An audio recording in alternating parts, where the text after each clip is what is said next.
Mais revenons à la cybercriminalité. La détérioration des données est en très forte augmentation, plus 124% de cas dénoncés en une année, c'est énorme. Vos données ou celles de petites entreprises qui ont souvent une protection informatique insuffisante. On peut être conseiller en informatique et se faire pirater comme tout un chacun. Robert Hippolyte recherchait sur Internet une batterie de remplacement pour son vélo mobile. Il a eu le malheur d'introduire son mot de passe habituel sur un site d'achat en ligne chinois. Résultat, une tentative de hacking en bonne et due forme sur son compte PayPal. Mais son histoire la plus édifiante concerne l'un de ses clients, une PME de 15 personnes où il avait installé un serveur de la marque Synology. Comme des milliers d'autres entreprises à travers le monde, son client a subi l'été dernier une attaque en règle. Les pirates, ils ont exploité ce qu'on appelle une porte dérobée, c'est-à-dire une sorte de petit trou qui existait dès le départ lorsque le système a été créé.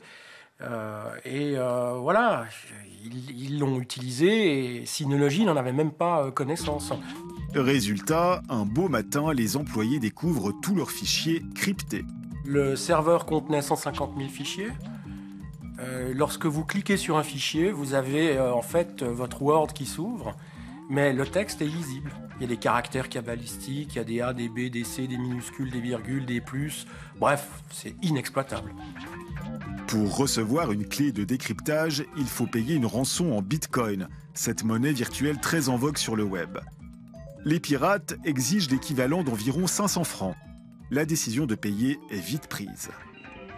Quand vous avez 15 personnes et 150 000 fichiers qui sont inaccessibles, et 500 francs, vous faites la part des choses et vous vous dites « Allez, pour 500 francs, on risque pas grand-chose. » Imaginez qu'on n'ait pas payé la rançon. Eh bien, ces gens-là auraient dû reconstituer tous les dossiers actuels et ça aurait été peut-être la fin de l'entreprise. Une fois la rançon payée et la clé reçue, le décryptage des 150 000 fichiers va tout de même prendre 4 jours. Les pirates se révèlent alors d'aimables professionnels. J'avais encore quelques petites questions, je me suis dit, allez, on va voir s'ils répondent aux questions. Et effectivement, à chaque question, j'avais une réponse dans l'heure. Et donc, on peut dire que là, c'était vraiment un service top class. Ils ont toujours été très fair-play, avec des salutations, des « hello, comment allez-vous », etc., etc. On avait vraiment l'impression d'être avec un vrai support professionnel, comme d'un grand constructeur. Faites des sauvegardes sur des supports locaux que vous branchez uniquement lorsque vous faites ce travail. Ensuite, il faut les débrancher, bien évidemment. Je vous conseille de les sortir aussi du site, c'est-à-dire à l'extérieur, puisqu'il existe le vol, il existe le dégât d'eau, l'incendie. Et ça aussi, c'est important de se protéger contre ça. Et les données doivent être, évidemment, à l'extérieur. Il y a des pirates qui vous rançonnent et d'autres qui vous volent vos données pour les revendre sur le marché noir de la toile. Une méthode que connaît bien Pascal Junot.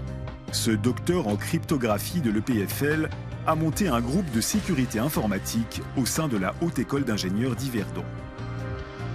Voici un site de vente de pizza, créé pour les besoins de la démonstration, mais qui fonctionne strictement comme un site réel.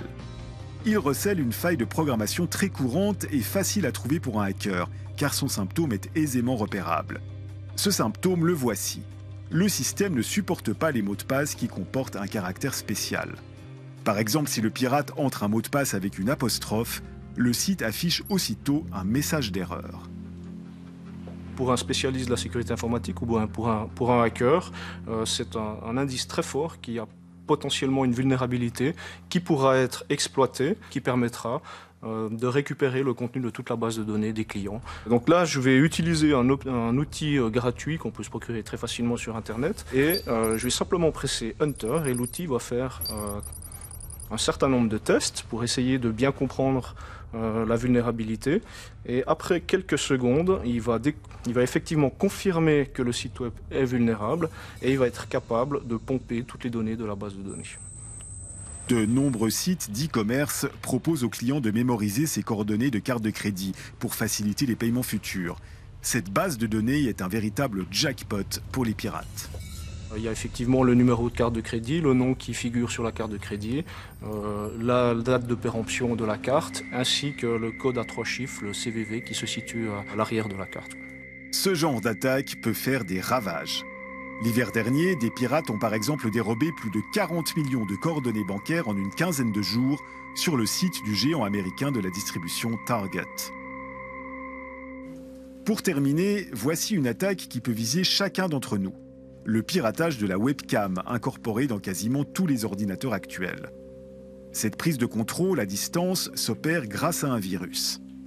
Attention, pour être infecté, il n'y a parfois même pas besoin de cliquer sur un document ou sur un lien suspect. Si votre navigateur Internet n'est pas de toute première fraîcheur, un simple surf sur un site web contaminé ou malicieux peut servir à installer un virus sur votre ordinateur. Le hacker peut alors voir et entendre en temps réel tout ce qui se passe dans la pièce où se trouve la victime, et ce, aussi longtemps que l'ordinateur n'est pas complètement éteint. Les motivations sont diverses. Par exemple, un mari jaloux qui veut espionner son épouse ou vice-versa. La webcam, c'est peut-être l'exemple le plus extrême, mais par contre, si on peut penser à l'activation du micro à distance, là on peut penser à des histoires, des scénarios d'espionnage économique, d'espionnage politique, etc., etc. Il suffit d'un simple bout de papier collé contre l'objectif de la webcam pour prévenir tout espionnage visuel. Mais attention, cela n'empêchera pas le pirate de vous entendre. Et des pirates, il n'en manque pas. Aujourd'hui, le hacking est passé à l'échelle industrielle, tout comme les milliards de profits qu'il génère. Revenons vers notre spécialiste français de la cybersécurité. Il faut savoir que le département du Trésor américain et l'Europe, il y a 5-6 ans, ont annoncé que l'ensemble des profits générés par la cybercriminalité dépassaient l'ensemble des profits générés par le trafic des drogues illégales. D'où l'émergence de cybermafias à l'échelon planétaire. Voici par exemple le schéma en temps réel d'une attaque de pirates chinois vers le territoire américain. On va dire qu'il y a des gens malfaisants plus ou moins organisés un peu partout, mais c'est vrai qu'à ce jour, on a des points chauds, surtout en Centre-Europe, notamment dans la région de la Roumanie, le sud-est asiatique avec la Chine. Voilà, ce sont les deux zones en ce moment particulièrement chaudes, mais il y en a d'autres qui vont émerger. En Amérique du Sud, où il y a des législations un peu plus permissives. On pourrait citer l'Afrique noire, le Proche et Moyen-Orient qui commencent à devenir actifs. Et ce marché est alimenté par les États eux-mêmes, qui n'hésitent pas à engager des pirates comme mercenaires informatiques en les payant au prix fort.